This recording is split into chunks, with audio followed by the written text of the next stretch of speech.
Bueno, vamos a hacer un problemita de corriente alterna, concretamente de corriente trifásica.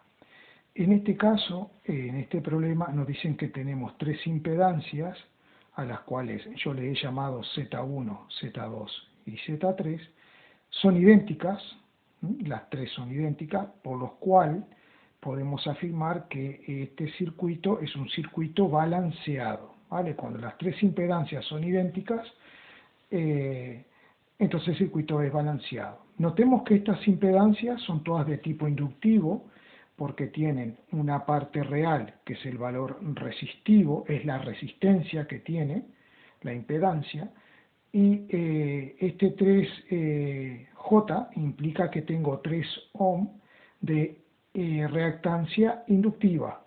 Si fuera menos, sería reactancia capacitiva. Entonces, esta es una impedancia de tipo inductivo, y estas son idénticas. Bueno, ¿qué pasa en este tipo de circuitos? Bueno, si yo analizo un poquito, lo que tengo que tener en cuenta es que entre el punto A y el punto B habrá un voltaje, entre el punto A y el punto C habrá un voltaje, y entre B y C habrá un voltaje. ¿Por qué digo un voltaje y no digo otro voltaje? O sea, los voltajes estos tienen el mismo valor, es decir, que los fasores que lo representan tienen el mismo módulo, ya sea en valores máximos o en valores RMS o eficaces, que es lo mismo. Lo importante a tener en cuenta es que la diferencia de fase entre los voltajes, entre A y B, entre B y C y entre A y C, la diferencia entre esos voltajes es de 120 grados. ¿Vale? Entonces, por ejemplo, en este problema me dice una línea de potencia trifásica de 200 volts. ¿Qué es este 200 volts? Bueno, este 200 volts es el voltaje eficaz que hay entre A y B, o entre B y C, o entre A y C, porque es lo mismo, ¿vale? Miden lo mismo esos voltajes. Pero, tengo que tener en cuenta una cosa. No me dicen qué referencia tengo que tomar. Entonces, por ejemplo, si yo tomara el voltaje entre A y B con referencia 0, entonces, por ejemplo, si este fuera el voltaje entre A y B, debería estar horizontal, ¿no? Yo tendría que dibujarlo así, horizontal, el voltaje entre A y C. Y luego, ¿qué pasa? Por ejemplo, el voltaje entre B y C está adelantado. El voltaje entre B y C va a estar adelantado en cuanto en 120 volts con respecto al voltaje BAC. Y el perdón, esto es A y B. A y B. Vale, el voltaje entre A y C va a estar, el voltaje entre A y C va a estar atrasado en 120 grados. ¿Todo por qué? Porque estos voltajes mantienen siempre 120 grados entre sí. Entonces, si yo tomo como referencia este voltaje, los demás estarán o adelantados o atrasados en 120 grados. Vale, ¿qué otra cosa tenemos que tener en cuenta? Que cada una de estas corrientes, o sea, esta llamada intensidad de línea 1, intensidad de línea 2 e intensidad de línea 3, estas intensidades también tienen el mismo valor, ¿vale? Pero van a tener diferente ángulo de fase. Entonces, lo que tengo que tener en cuenta es una cosa.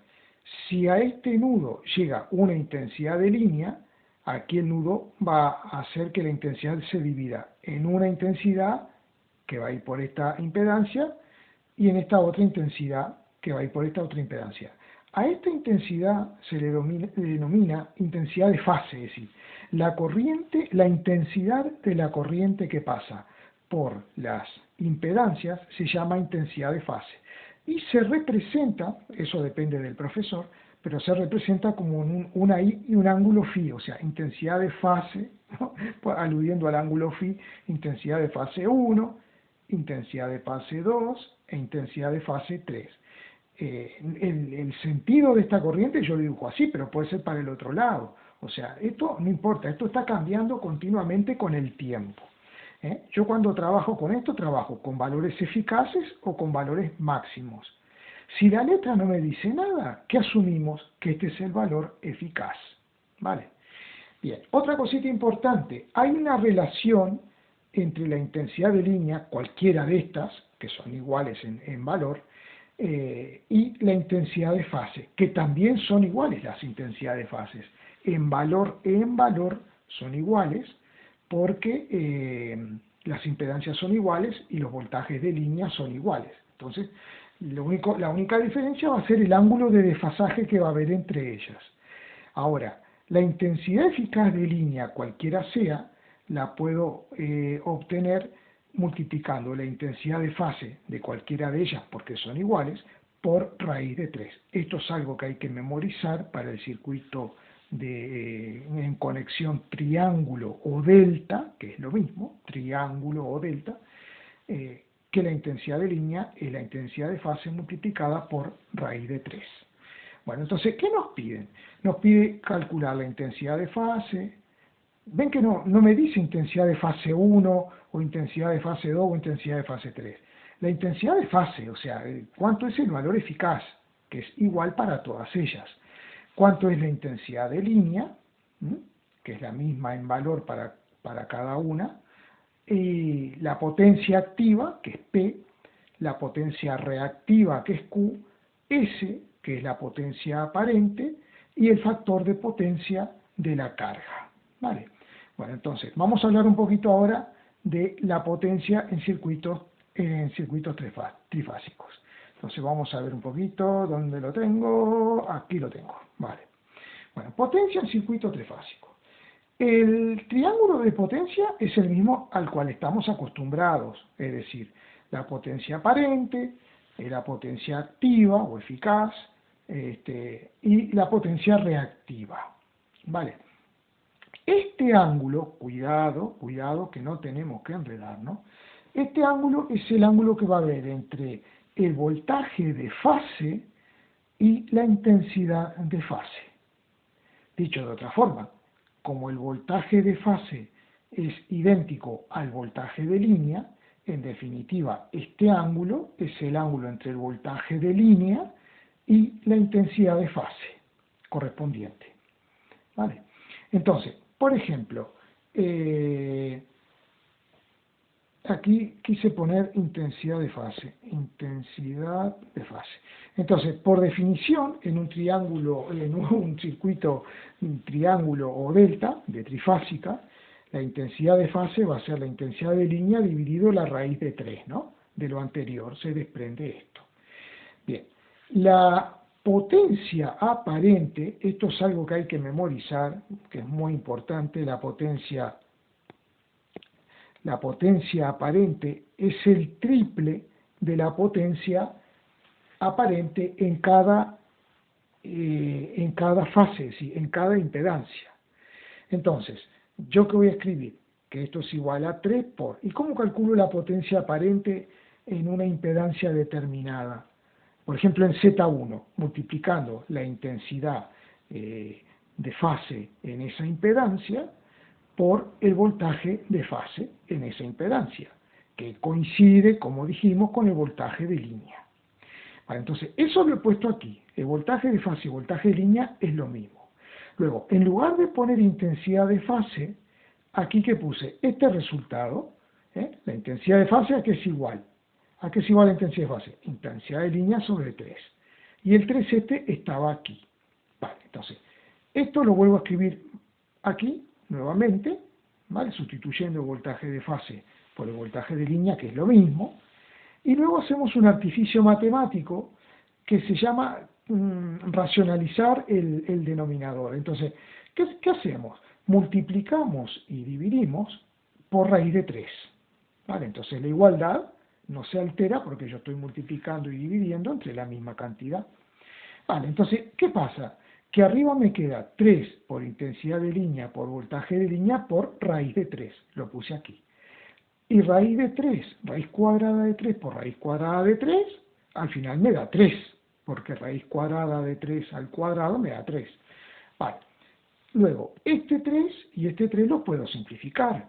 Así que la potencia aparente en este circuito la puedo calcular como la intensidad de línea por el voltaje de línea por la raíz de 3.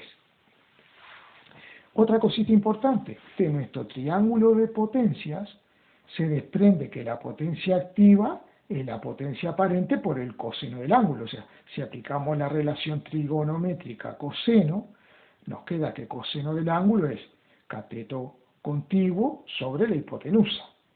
Por eso la potencia es la hipotenusa por el coseno del ángulo. Vale, entonces, eso lo he puesto aquí. Y la potencia reactiva, como es el cateto opuesto, la obtendremos multiplicando S por el seno del ángulo. Una cosa importante a destacar, al valor del coseno de este ángulo se le llama factor de potencia. Y por supuesto, no tiene unidades, porque el coseno de un ángulo no tiene unidades. Bueno, entonces, vamos a ver ahora, vamos a pasar directamente a resolver el problema. Bueno, este es nuestro problema. Entonces, tenemos las tres impedancias conectadas en triángulo o delta, que es lo mismo. Tenemos los diferentes voltajes de línea y, por ejemplo, yo digo, si a este voltaje de línea, yo sé que el valor eficaz es 208, ¿vale? Otra vez lo puse aquí que el voltaje de fase también va a ser 208. ¿Qué quiere decir? Que si aquí tengo 208 volts, entre los extremos de Z1 voy a tener 208 volts. Si aquí tengo 208 volts, pues entre este punto y este voy a tener también 208 volts. Y entre este punto y este, que sería este punto y este, también voy a tener los 208 volts. Es decir que los voltajes que yo voy teniendo aquí son los voltajes que voy teniendo en las impedancias. El voltaje que tengo aquí, este punto es este y este punto es este. O sea que es el voltaje que tengo entre los extremos de esta impedancia. ¿Vale? Y el voltaje entre este punto de aquí arriba y este punto ¿cuál es? Este. ¿Y este punto cuál es? Este. Por lo tanto es el voltaje que tengo aquí, entre esta impedancia y esta. Vale, entonces, primero lo que voy a hallar es la intensidad de fase. Para hallar la intensidad de fase, por ejemplo esta, ¿no? Tengo que dividir el voltaje de fase, que es 208, entre la impedancia Z, que la letra del problema me dice que es 4 más J3. Ahora, no podemos dividir esto así a lo loco, sino que tenemos que pasar de forma binómica del complejo, la expresión del complejo en forma binómica o cartesiana, tenemos que pasarlo a polar, ¿vale? Entonces, ¿cómo pasamos a polar? Bueno, nosotros ya sabemos que para hallar la polar es el módulo del complejo y aquí ponemos el ángulo, ¿vale? Entonces, para pasar de la forma binómica a polar hacemos esto, o sea, aplicamos Pitágoras y luego hacemos arco tangente de 3 partido 4, eso ya se había explicado, entonces me da que la impedancia esta impedancia en forma polar es 5 por un ángulo con un ángulo de 37 grados. Entonces, como es una impedancia, la unidad es ohmio. Bien, entonces, ahora sí por fin voy a hallar la intensidad de fase. Para eso voy a tomar el voltaje de 208, por ejemplo, con 0 grados. Por ejemplo, con 0 grados. ¿Vale? Podría tomarlo con 120 o con menos 120 también. Eso, como demostraré después, no cambia el resultado respecto a la potencia.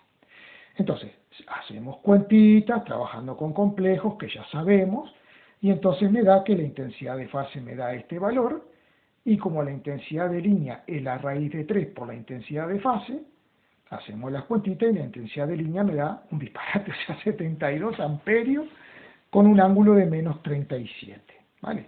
Menos 37 porque ya sabemos cómo operar aquí, es decir, se hace la división, que me da 41,6, y luego que se hace 0 menos 37, 0 menos 37 me da menos 37. Vale, entonces, pasamos a calcular la potencia aparente, con esta definición que tenemos aquí, hacemos la cuantita. Yo voy a redondear esta cantidad porque aquí tengo dos cifras significativas y aquí tengo 3, el resultado le tengo que poner 2, por eso lo expreso en potencia de 10. Redondeando, como voy a poner la coma entre el 1 y el 4, quito el 9, le tengo que agregar 1 al 4, o sea me queda 5, y lo expreso en potencia de 10 para darle el orden de magnitud que tiene aquí, que es 14.987 bar. Vale, no olvidar la unidad. El bar es para potencia aparente y potencia reactiva. Y para la potencia activa, el watt, o watt, como dicen algunos. Vale. Del triangulito, ya sabemos que la potencia activa será la potencia aparente por el coseno del ángulo. Cuentitas, tácate, watt. Y la potencia reactiva, tal. Bueno, entonces, vamos a hacer una cosa.